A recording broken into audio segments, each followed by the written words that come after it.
taxpayers. That means if DOGE can meet its goal through spending cuts, each household will get a check for just about $5,000. However, not all Republicans are on board. House Speaker Mike Johnson said this week that politically it would be great for the party, but said that the funding would be better directed towards the national debt, saying that the focus should be on fiscal responsibility.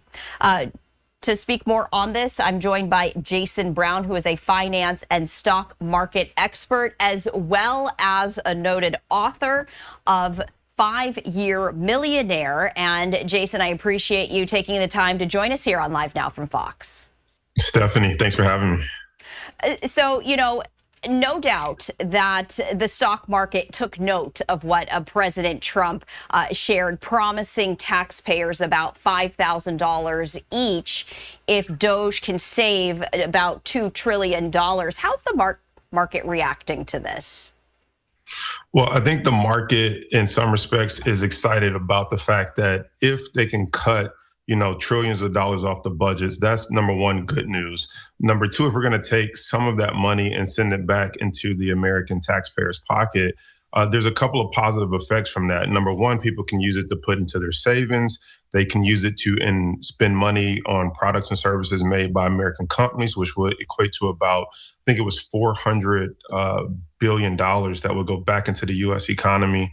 And so the perspectives for the stock market look good if, in fact, they deliver this money back to the taxpayers. Even if they don't, if they can just find a way to cut that much off the budget and start trimming down our deficit, it's good news.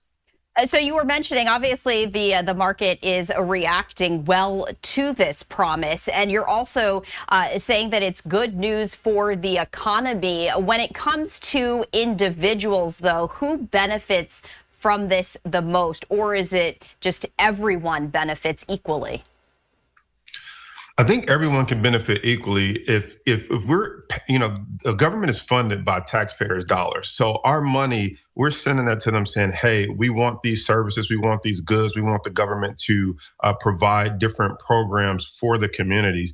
And if that money's not being spent correctly, or there's different ways to allocate the money or do it more efficiently, we all win from that. Now, if they cut a check back to every taxpayer in America, you got to think you have a cousin, an uncle, or brother, somebody who is going to get that funds back. So that's one person you have access to. If you need to borrow some money, that's another person that doesn't need to borrow money from you. That's another person that has more money for a down payment for a home, first and last month for rent, if they're looking to get into a new apartment. So through 6 degrees of separation, we all benefit, even if we don't specifically get a $5,000 check, but we can all benefit from the government reallocating and spending money differently, as well as trimming any fat that's in the budget. Now let's head over to House Speaker Mike Johnson, saying that this would be a wonderful move politically for the Republican Party, but he wants that money to go towards the national debt, paying down the national debt. When we take a look from the financial perspective of the benefits that $5,000 checks towards individual Americans versus paying down the national debt, how does that balance out financially? Well, only 20% of the $2 trillion is what they're looking at using to give back to the American taxpayer. So that's about $400 billion. The other 80% would go towards paying down the deficit. So in terms of numbers, we're only talking about 20% of it being used to give back to the taxpayer. I think you also have to look at it from this perspective. If you pay taxes, which we all do every single year, most people look forward to a tax refund. That refund is money given back that said, hey, you overpaid the government. And so to give us back something that we've overpaid to the government is not that unusual. And I don't know that that's necessarily a political move. I think the taxpayers look for this every single year when they file their taxes. This is just a unique form of getting that taxpayer money back. And then technically you're only getting 20% of it back. So I think it's not necessarily a political move. I think it could be the right thing to do. But we also have to keep in mind, it's not one person's decision to make that happen. It still has to go through and get passed by Congress as well. And that's a really important point to note, that this is not just something that President Trump can do alone. He needs the backing of Congress in order to make this happen. There's also this morale aspect when we talk about feeling confident, right? Consumer confidence, confidence in the economy, confidence in the stock market. I have to imagine $5,000 towards taxpayers, each one of them, could go a very long way in boosting consumer confidence.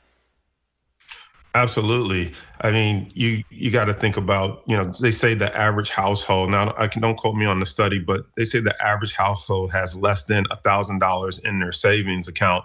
And so even if the average household could increase from being less than 1,000 to up to 5,000, that gives you consumer confidence that if your car breaks or something goes out, you have some type of repair, you have some money set aside. You have some type of medical emergency, or you have a parent that's aging that has a medical emergency. You have something that you can confidently feel like you have a couple of dollars that you can step in and help without going in credit card debt, without pulling money out of your 401k, or just simply not knowing how you're going to take care of this financial emergency. So I think it would definitely immediately boost consumer confidence. Jason, I really appreciate how you put it into perspective in terms of the amount that would be allocated towards, sharing with taxpayers, 20%. So to give this into context, President Trump says that if DOGE can save $2 trillion in federal spending by the next year, that's when they would do this. But when it comes to the overall pie of federal funding, how much is $2 trillion? Is that just a sliver of it? Is that a significant amount? Just giving from that financial aspect, how realistic it will be to cut $2 trillion from the federal budget. So cutting $2 trillion is roughly 1/3 of the federal deficit budget. So I think we're about $6.7 trillion, so almost $7 trillion in debt. When President Trump spoke at CPAC, which you guys have been streaming this morning and yesterday, I noted there's a few things that they found money that they could cut. They said about $520 million that's going to consultants, some of it going to ESG in Africa, about $25 million that's going to biodiversity conservation in Colombia, $40 million to improve inclusion, $42 million to Uganda, another $10 million that was going to Mozambique. And so when I looked at those numbers, now they haven't been verified, I want to go on record as saying that, but when he threw those numbers out there, those were all funds that are going to other countries. And so if they can redirect that money into the US, that's not a bad thing. Number two, notice that they said they're going to lay off, or they have laid off, about 6,000 IRS workers. I did some quick math. If those IRS workers made on average about $50,000 a year, that's $300 million that we just saved just from reducing the workforce of the IRS. Now, if you work for the IRS, my heart goes out to you. But here's the thing. I think it's interesting that they announced laying off these IRS workers around the same time they announced the $500 billion investment from SoftBank into bringing AI infrastructure here to the US. And so I wonder if that partnership with Microsoft, OpenAI, Oracle is something that they see on the horizon that says, hey, we think software can identify fraud, tax returns, irregularities in these returns faster than a human being can do. And that also can bridge the gap in why we may not need these people in the very near term. So it's just something to think about. We might not know all the details of their plans, but that's something that's been swirling in my mind. And if that's the case, I think we can be more efficient and reduce the deficit. And there's quite a real possibility that they could find $2 trillion that they could save off the budget. Really going to be interesting to see, Jason, from that financial expert perspective, anything else that you are keeping a very close eye on when it comes particularly to this announcement? Yeah, I think we just have to be patient and trust the process. I think it's one thing that we can all agree on is that the government has probably been, the goose has gotten a little bit too fat, and it probably has spent a lot of money without any checks and balances, just assuming we can just raise taxes or do this or that and continue to make money. Or as you hear people say, we can just kick the deficit down the line and our grandkids and kids will have to worry about it later. So I think we all should just be paying attention and a little bit more open to say, hey, maybe this isn't such a bad thing.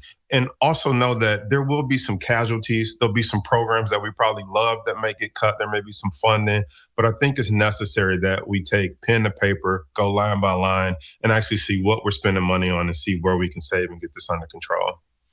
Jason, wonderful conversation with you. I appreciate you taking the time. Stephanie, thanks for having me.